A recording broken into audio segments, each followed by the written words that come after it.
we're going to pick up the pace a little bit because we've got 2 chapters to cover, and we won't be able to read every verse, but I want to highlight some sections with you. What does it say? What does it mean? How do you apply it? So let me summarize what it says with you, and most of you are familiar with this, but the next section has to do with the 4 Hebrew youths that we're familiar with being chosen to be in a special program that Nebuchadnezzar wants to bring some of these foreigners into his government.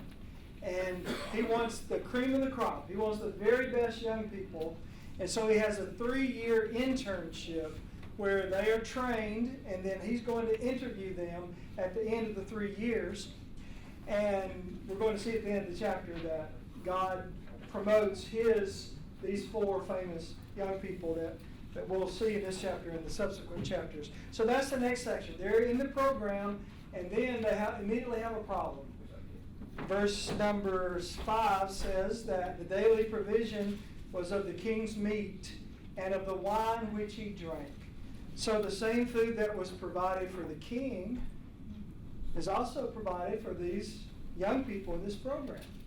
And he no doubt thinks he's doing them a wonderful favor by giving them good sustenance.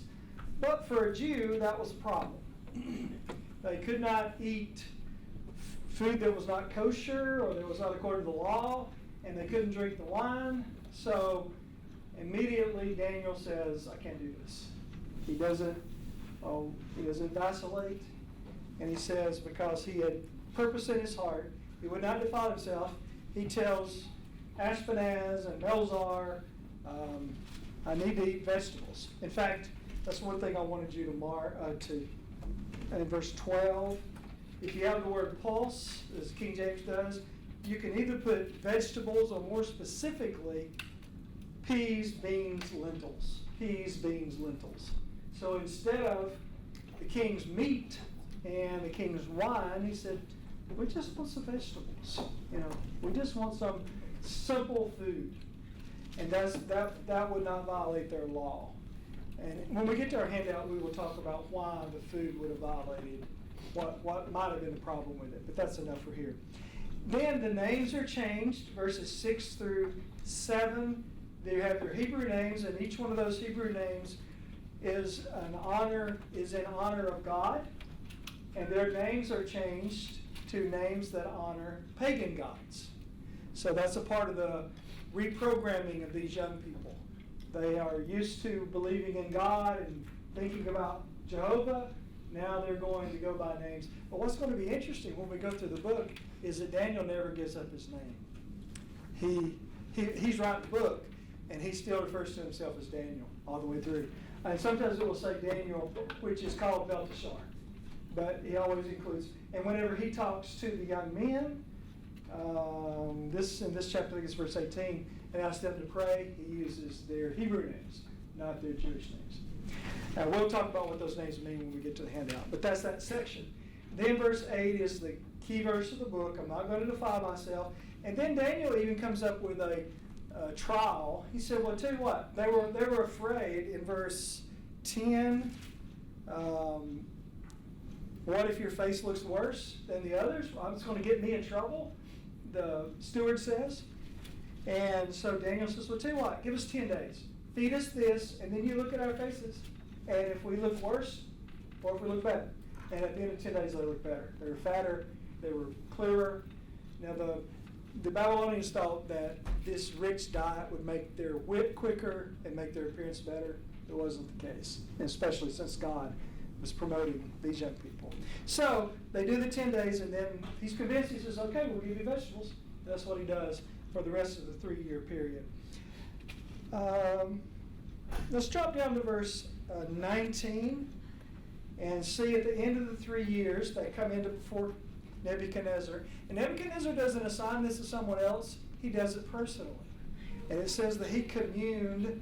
I wrote the word interviewed above the word communed in that verse. That's what it means. Communed with them, and among them all was found none like Daniel, Hananiah, Mishael, and Azariah. Therefore stood they before the king. They're the ones that got promoted. Now, they weren't the only ones in the program, of course. I don't know how many were, but Of all of them, they were the best. And not only were they the best of the Hebrew young people, but they are better than the people that he was already using for his wise men. And that's one reason that Daniel is going to be promoted. And one thing, verse 17, the last part differentiates Daniel from the other three young men. Daniel had understanding in all visions and dreams. So the other three did not have that mention of them, but Daniel did. And we're going to see him use that all the way through the book. God uses him to relate what visions mean to, first to the king, but then later to the world when he writes the book. All right. Let's go to our sheets now. That's all we'll say directly from the chapter. You should have a sheet that says chapter 1, Daniel promoted. So there are some blanks to fill in as we go through, and I will also give you some additional notes. If you want to fill in the margins, every time you read through notes, you think of new things and new verses to add. So even after these were copied, I've added some things. So if you want to add them, you can. There's a lot of material here without it. So let's talk about 44 lessons from chapter 1. Practical lessons. That sounds like a lot, but we won't talk about all 44 of them. But you'll have them. But we're going to pull out some of the key lessons. Lesson number one from Daniel 1 is the Lord of heaven is involved in the politics of earth. Politics goes in your blank. The Lord of heaven is involved in the politics of earth. We read that in verse 2. The Lord gave Jehoiakim into Nebuchadnezzar's hand. So God was involved in the changing of the nation of Israel. The reason he did that was because of their sin. They would have never been taken over if he wasn't punishing them because they did not listen to the prophets. But this was a part of their punishment. They're carried away. They'd been warned that they would have to be go into captivity if they did not change. They did not change, so God is carrying through with that threat. Now, I'm not asked this question or make this statement. This is not in your notes. If you want to jot it down. Let God handle politics. Let Christians handle evangelism. Amen. It disturbs me. I'm a political person. I keep up with it. And I think we should. I vote. But it disturbs me when everything on Facebook is all politics. And there's nothing on there about the gospel. Which one's more important? God rules in the kingdom. Man, let God take care of the politics. And let's get busy evangelizing. Our churches are dying. Our communities need the gospel. And we're worried about who's going to be elected. Is that important? It's important, but it's not as important as teaching the gospel. And a lot of people are excited about politics, exercise, and they never invited their neighbor to church. What's wrong with that? A lot is wrong with that. The God of heaven is involved in the politics of earth. Lesson number 2. There are symptoms of the last stage of the fatal disease of nations. Nations are like a body that ages, gets diseased and weak and dies. Nations do that. The average, if you look at history, is about 200 years. We're at 250 years for our country. And as I go through this list, you decide where America is on this list. Here are about 6 characteristics of the last stage of the nation, of the fatal disease of nations. Number 1, irreligious. In a time of defection from God, superstition often usurps the place of religion. So superstition goes in that blank. Is America becoming more religious or less? You answer the question. You know, when I first started keeping up with it, about 43% of Americans attended a church on Sunday. That's about half now. And that's only about 20 years. And that 43 was exaggerated. They would ask, they'd interview people, say, oh yeah, I go to church. How often do you go? I go on Sundays. Well, they didn't really go every Sunday, but that's what they told them. So it wasn't even that good, but now it's down in the 20s. Number 2, lack of true godliness.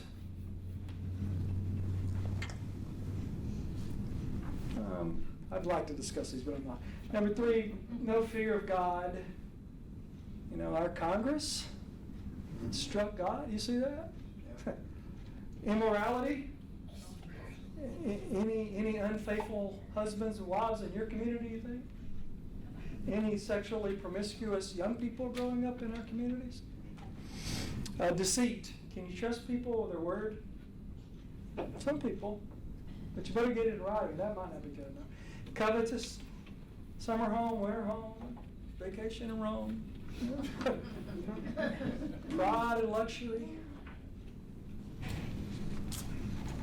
The only hope for any country is the gospel.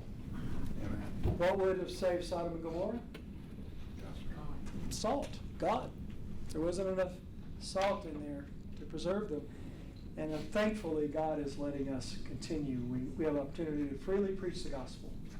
We can do that. We may one day regret that we haven't done more of it if we get it taken away from us, which there's some people that would like for us not to preach on homosexuality right now. So that's the first stage. Lesson number 3, good fathers. Now, this is about Jehoiakim, who was a wicked king, who had Josiah as his father, who was one of the best kings that Judah ever had. Good father, bad son. What happened? So here's the lesson. Good fathers need to put more of themselves into their children. You think maybe he was busy with the affairs of state too much? You think maybe he thought other things are more important than that boy running around? Maybe. The second half of that, bad fathers need to put more of God into themselves. Don't drop your children off at church. Take them. Sit with them on the pew. Read the Bible with them. It's not mama's job. That's right. It's daddy's job. That's right. Fathers, provoke not your children to wrath, bring them out in the admonition of the Lord. That's one of your verses listed there. Okay, lesson number 4. I really like this one. It is shameful to present what belongs to God to an idol. You have that in verse 2, where you have the vessels that had been sanctified for God's worship in the temple. Now they're carried away and put into an idol's temple. God's vessels in an idol's temple. Well, that's incongruous. Well, let's make the point, though. I belong to God. It's a shame for a person to use his life, his body, her life, her body, to serve the world, isn't it? So I goes in your blank. There's one small blank there. My money belongs to God. He just lets me borrow it. What about the next one? My family belongs to God. It needs to be dedicated to it. My time belongs to God. So it's shameful to present what belongs to God to an idol. And the world is an idol. Pursuit of pleasure and treasure. Those are idols. All right, the next one, national destruction is sometimes gradual. They were carried away in 3 carryings away. And that was a gradual process. Well, that happens in nations. But I just wanted to give you these 3 points as a further explanation of what we talked about earlier. And these are in ancient times, victorious nations would impose one of these 3 penalties, and usually they would do them in this order. And if there was a rebellion after they first were conquered, then they would get worse. So levying taxes is the mildest form. Taxes goes in your blank. You can just count on you're going to have to pay tribute. And then taking away leaders and skilled workmen. Well, that happened when Ezekiel and that group went. And then taking away the inhabitants of the homeland as slaves to the foreign land. And that's what happened in 586 when they conquered it. Okay, you can fill in these numbers. We went over these, but you'll have it here also. 605 BC, the first carrying away, first captivity. 605 BC. Second one, 597 BC. 605, 597, 586. I won't ask you to remember many dates, but good Bible students know those dates. Those are dates that you will hear a lot in Bible classes. So 605, 597, 586. Lesson number 6. It is a sad day in Jerusalem when its most promising young people are lost to the world. Now, you think about Daniel and these three Hebrew youths, they're carried away into Babylonian captivity. They weren't lost to God. God used them in a foreign country. But they were lost to Jerusalem. They were lost to their ancestors, their people. But I wanted to make this application. And I know all of us are in agreement on this. And I'm not going to add grief to someone's life who this might have happened to. But it's so sad in our churches when our children are growing up and then they're lost to the world. And we don't have young people in our churches. We need our best young people, our smartest young people, our most talented young people to become preachers, to become elders, missionaries, song leaders, Bible teachers, to use their lives in the service of God. Now, is there anything wrong with working at UPS or FedEx or for the government? No. Not everybody can be a preacher. But boy, we need our cream of the crop, young people. Who's going to fill their shoes? You know, so what's more important? You know, you can make $1 million, but you'll spend $1 million. You save a soul, but that soul will be in heaven. Boy, that's more important, isn't it? So there's a lesson to be learned here about utilizing the talents of young people for spiritual purposes. All right, let's move to number 7. We should all strive to be children of God in whom is no blemish. Don't become satisfied. Well, I've got most of my bad habits whipped. I still got this one. No, Daniel and these other young men, they had no blemish. You couldn't point to them and say, and later when they're scrutinizing the life of Daniel in chapter 6, they can't find anything wrong with it. And in his service to the king, he's faithful. And they have to invent a new law that you can't pray to any god except the king to get him in trouble. That's how good he was. There's no blemish in it. Well, that's a great goal for us. And all of us have things to work on, especially when we're young and immature, first become Christians. But over time, we get better at those things. We don't become complacent and say, well, that's okay. It's just one thing. No blemish. Okay, the last blank there, it's not, well, let me build up to this. It's not what we are paid, but what we save that makes us rich. It's not what we eat, but what we digest that makes us strong. It's not what we read, but what we remember that makes us learn. And it's not what we profess, but what we practice that makes us strong or that saves us. Lesson number 8. The church needs those trained in science. And science needs those trained in Scripture. There is a false dichotomy or a false barrier between science and religion. The same God who invented religion made the world. And science is not better separate from religion.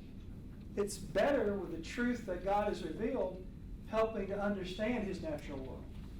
And there's a couple, there's several points to be made there, but I'm not going to go further into that because of our time. I like number 9, the king's qualifications for public service. You remember there's no blemish, they were well favored, they had the ability to learn, so forth, that verse that we read together. There is a parallel between their qualifications, their selection process, and a church's selection process of elders. You see how you make this practical? Old Testament's not dry, it's not boring, it's practical. So you say, well, we need to choose elders. Well, how can, we go to 1 Timothy 3, we go to Titus 1, but how can we make that live? How can we really flesh that out? We go to Daniel 1, and we say, well, what kind of men could serve God in the Old Testament? And it's parallel in these points. Physical, good health is needed to be an effective elder. I know as elders age, they lose their health sometimes, but they're not as effective, and they wish it were not, but they still serve as best they can. But good health will be a tool to be used in God's service. What about knowledge?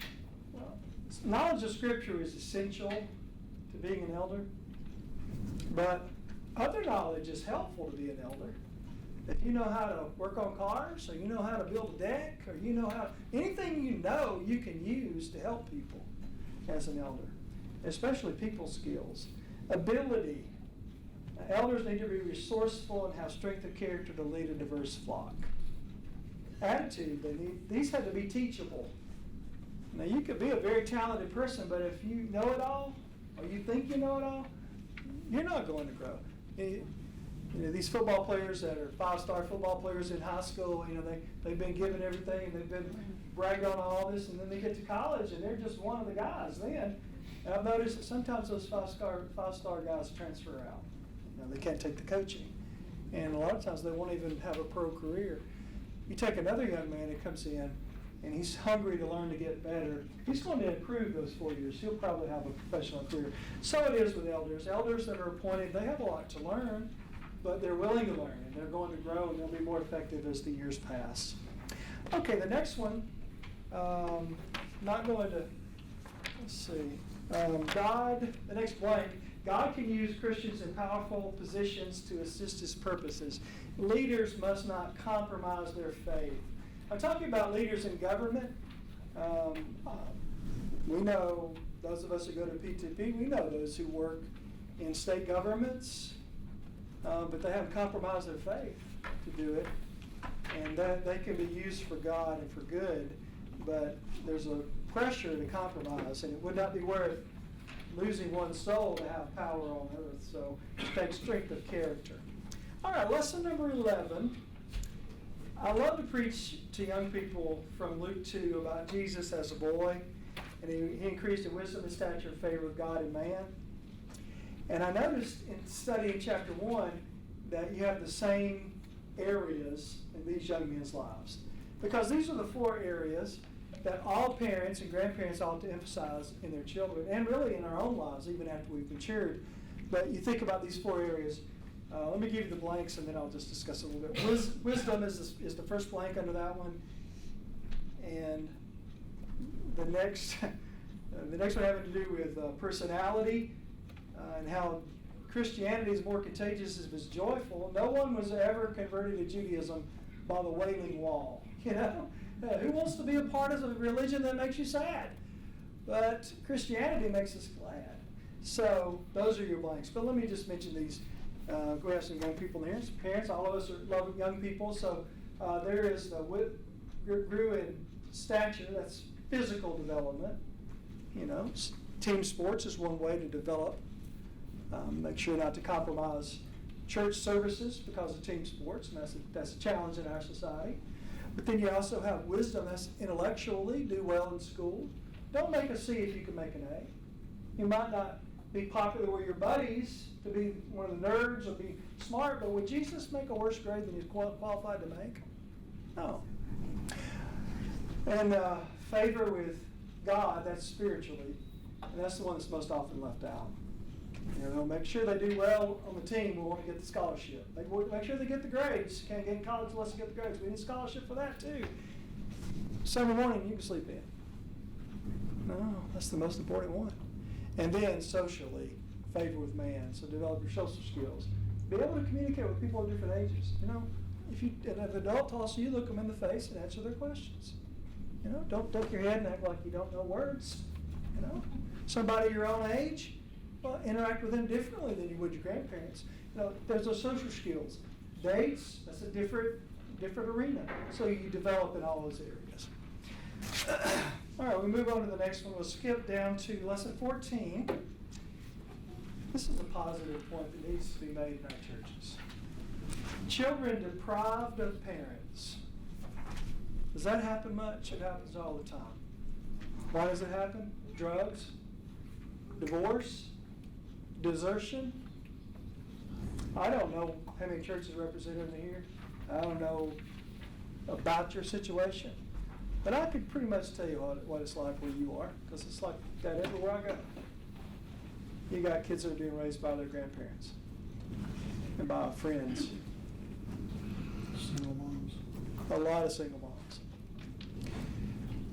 We need to be careful not to pile on with these single moms. They know it's not ideal. They know they got a hard road, but they're doing the best they can. We want to help them. We don't want to make them feel worse. But the truth is, children that don't grow up in the best situation, they can still turn out to be great adults. How do you know that? What about Daniel? His parents are off in Jerusalem if they weren't killed in the invasion. What about Hananiah, Mishael, and Azariah? Same thing. Did they turn out okay? Yes, they did. And you probably could point to, I know I could.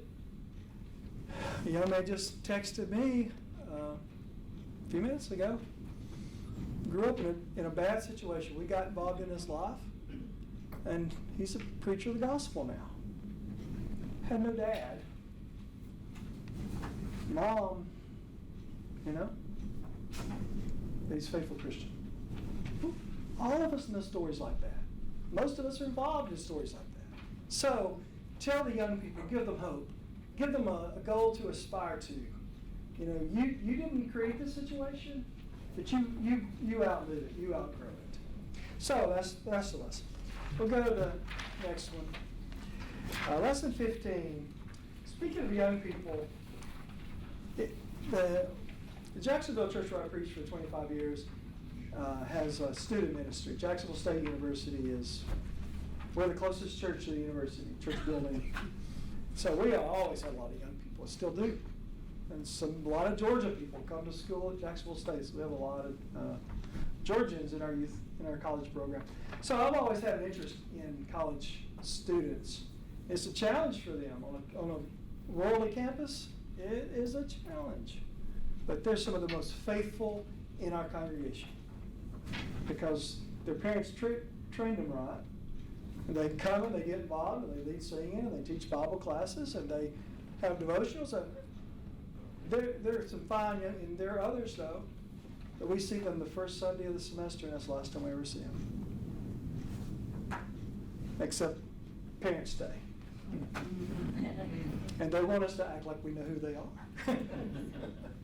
Remember me? No, not really. Well, here's a lesson for college students.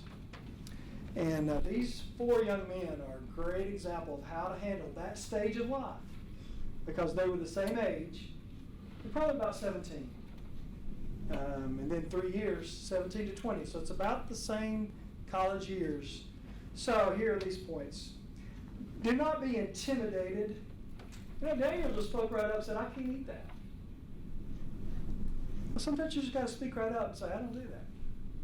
Don't be intimidated. Assert your autonomy. Number 2, it is possible to live godly lives in an ungodly place. You would have a hard time finding a more ungodly place than Babylon. But you have these 4 young men who were top-notch servants of God in a bad place. Number 3, remember you're going to 2 colleges at once. Yes, Daniel's being trained to be a Chaldean or a wise man, but he was also in school to become a prophet of God at the same time. Now, these young people that are going to school to become engineers or whatever, they're also in school to become servants of God. I remember one of our elders who's died now, but he said he was involved with young people once. He was a band director for a long time. And he said, I moved around a lot on my job early. And he said, normally I spend about 4 years somewhere. And he said, he was talking about young people that said, well, I'll just get involved later. You know, not while I'm in college, but, you know, after I get out of college. He said, you know, if I hadn't gotten involved, if I wasn't going to be somewhere more than 4 years, I would have never got involved in church. Those 4 years are pivotal years. So be involved at every stage. So you're going to 2 colleges at once. Number 3, there are different forms of servitude. Some people become slaves in college to nicotine, to alcohol, to pornography, to sex. Don't give in because what might seem like a temporary thing I'm going to give up later becomes a permanent thing I have a hard time ever giving up. Number last, one can choose sobriety under great social pressure. Drink wine. The king gave it to you. Daniel said, I'm not going to drink that. You think anybody on campus is saying, drink this, drink this, drink this? I'm not going to drink that. You can be sober in an unsober community. So that's an important lesson you can learn. After 3 years, these young men still trusted God. After 4 years, college students can too. In fact, they should be stronger when they get out of college, spiritually, than when they went in. Lesson number 16. The table of the prince of this world is well furnished. They were eating king's food. You think that was pretty good food? Prepared by the best chefs of the land? I'm sure it was. They weren't going to eat it. Well, the prince of this world puts some attractive things on the table. Lust of the eyes, lust of the flesh, pride of life. That's tempting. James 1:13-15 talks about the process of temptation and where a man is enticed. It's like a worm on a hook. To a fish, we wouldn't be too tempted to eat worms, but you put a worm on a hook and throw it in the water, and that's a steak to a fish. He sees the worm, well, he's ready. That's enticement. That's what that word means. So the devil puts something enticing in front of us, something that appeals to who we are, how we're made. Well, they had something appealing, but they resisted it because there was a higher law to live to. All right, I would love to talk about 17, but let's go to number 20. The name we are given is important.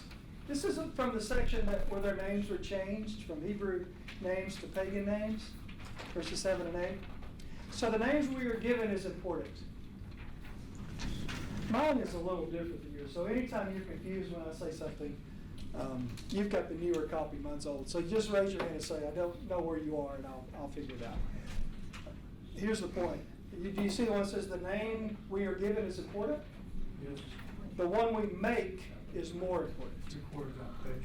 Okay, quarter down the page. We didn't get to choose our name. Our family name? No. Our given name? We didn't choose that. But what we do with that name is our choice. We can make a good name out of it, or we can ruin that name. Now, I'm not going to read these to you, but you have here what the names meant. Daniel means God is my judge, and so forth. There is at least on mine, there needs to be a correction.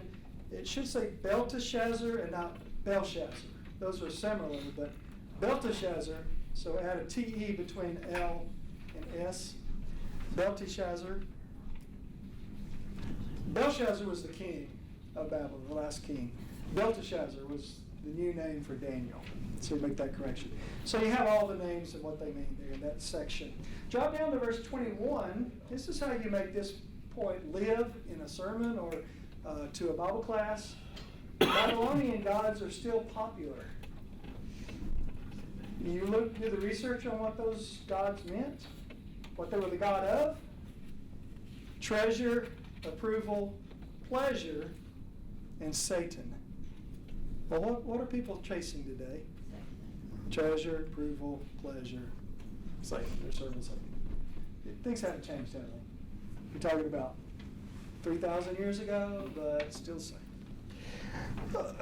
Okay, at the bottom of that page, at least on mine, under lesson 22, why refuse Babylonian food? I mentioned we would get to that, so I don't think there are any blanks here, but I wanted to cover this with you. There are 4 reasons why Daniel might have said, I can't eat that.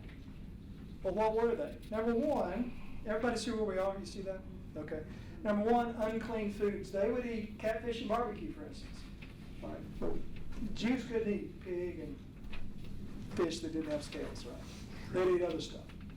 So unclean animals they couldn't eat, and the verses for unclean animals are given there. Animals that had been strangled. The Jews were forbidden to strangle. They had to be bled out. Then the third one is they would eat animals that had been offered to idols. That was probably the reason for this. Maybe all of these are. But sometimes whenever, like we say grace at a meal, before we eat it, well, they would do that, but to a god. They would thank their God for giving us this food. And then we receive this in your honor. Well, the Jew couldn't eat it then. Like 1 Corinthians 8, 1 Corinthians 10. It's okay to eat the meat that have been offered idols, but if somebody says this has been offered idols, you can't eat it. Because they think they're doing something, you're doing something to support their idol. Then number 4, they would eat to excess. And they were not going to give in to gluttony or drunkenness. Lesson 25. The best time to take a stand is at the beginning of a situation. We get this out of verse 7 and 8, verses 7 and 8. Here you have these young men, 17 years old, in a foreign land. They're in a different situation. This is very intimidating. And now everything's changing. They're adjusting. And now they come and say, you've been selected to be in the king's program, and you're going to get to be trained in all the wisdom of the Chaldeans, and the king's giving you this food. This is your allotment. And Daniel goes, what? He sees what kind of food it is. He doesn't say, I don't know how to think about this. He doesn't huddle up with the other Hebrews and say, what should we do? He immediately says, I can't eat that. Now, when's the best time for us to deal with temptation? After we get into it? Before we're tempted. You got to make up your mind before you're tempted. And then once the temptation presents itself, you don't go along with it for a day, a week, or a month, and then say, oh, wait a minute, I got to pull out of this. This is not. If you know it's wrong, don't ever start it. The best time to get to deal with a situation is at the beginning. Now, you think about how many people have bad consciences because they started something when they should have just said no to start with. And that's the lesson we learned here, is that Daniel made his decision and he stuck with it right off. The last sentence in this paragraph, a great danger to young people is not that they go out intending to sin. It is that they do not deliberately go out determined not to sin. They're not looking for sin, but they're also not prepared against it. That's a significant statement. Okay, number 26. It is important to start out life right. And this ties in easily with that previous point. Mistakes can be hard to overcome. You look at the book of Daniel from start to finish.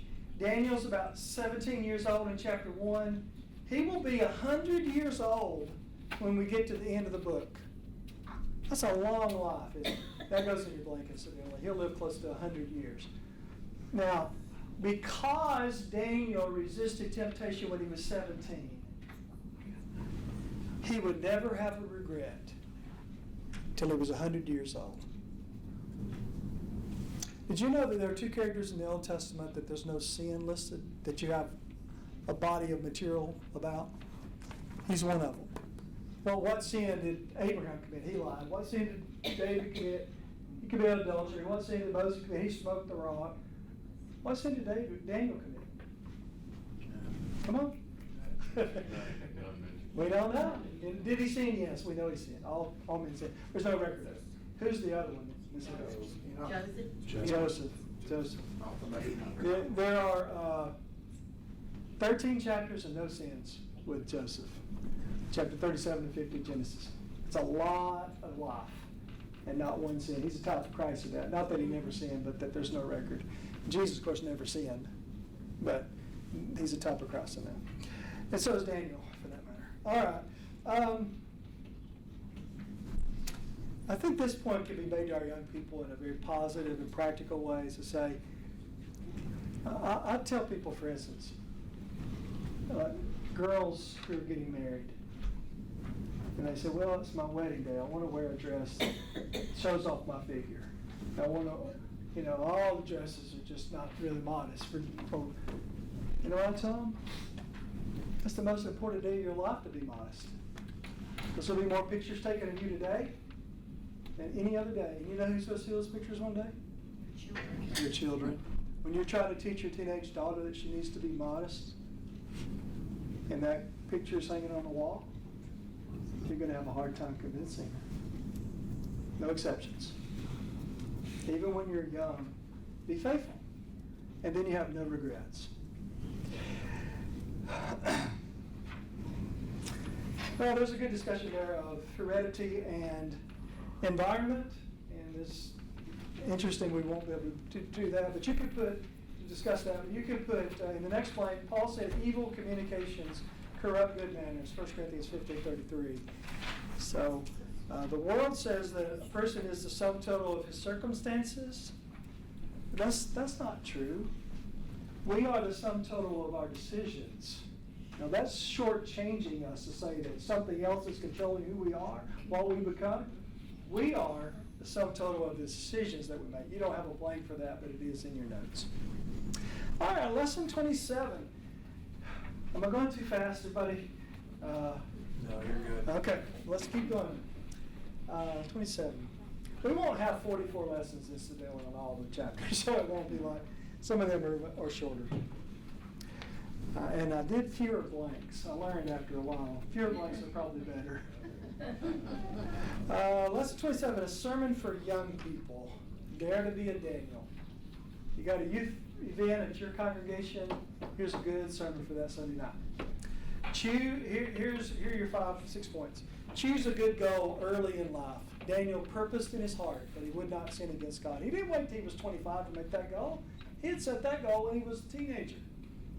Number 2, when evil shows up, abstain from it. Number 3, have a mind of your own. Don't just go along with the crowd. You have a mind, use it. You have influence, you have personality, assert yourself.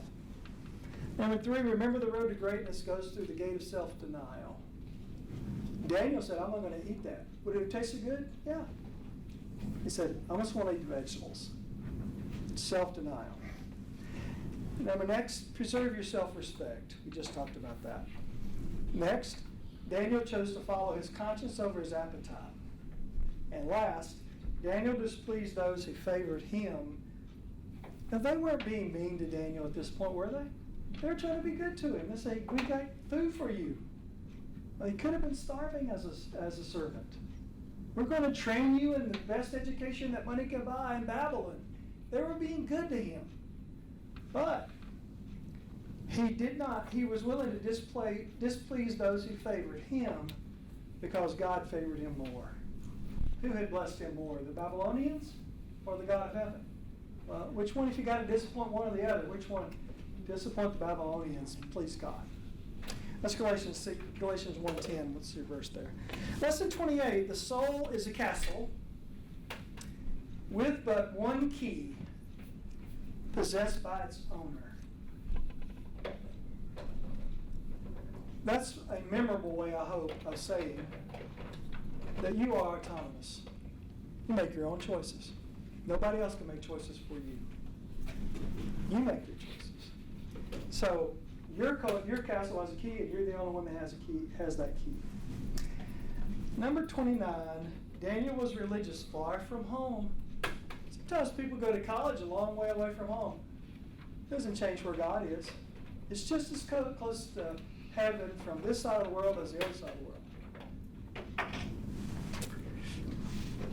Lesson 30, circumstances may aid or hinder great men, but they do not make or break them. These are bad circumstances for a Hebrew to be in. A slave, away from family, away from the temple, away from the priest, in a new environment that was anything but godly. But it didn't break these young men. They rose above it. We might find ourselves in some bad situations. Well, that's not going to break us. If we have strong character, we will rise above it. So your blanks here, there are Daniels among the Babylonians and Judases among the disciples. Good circumstances or bad. Neither one's going to make our decisions for us. We are who we determine to be.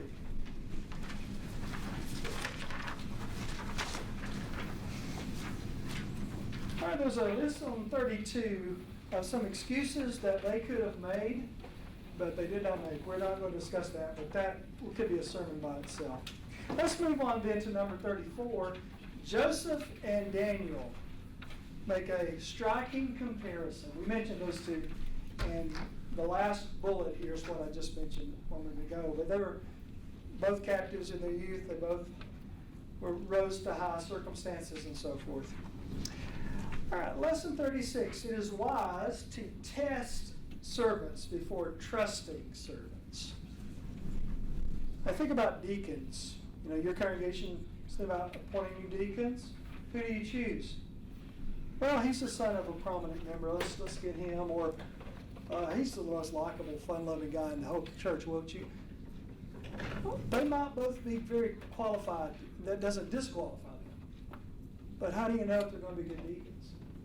Already doing the work. The elders say, I need to talk. We want to talk to you for a minute. You got a second? Yeah. He said, yeah, sure. So they walk over the side, over in the foyer, or maybe they meet in the elder's office, and the elders say, VBS is coming up, and we need somebody to ramrod that. We think you'd be good at that. Would you be willing to take that on?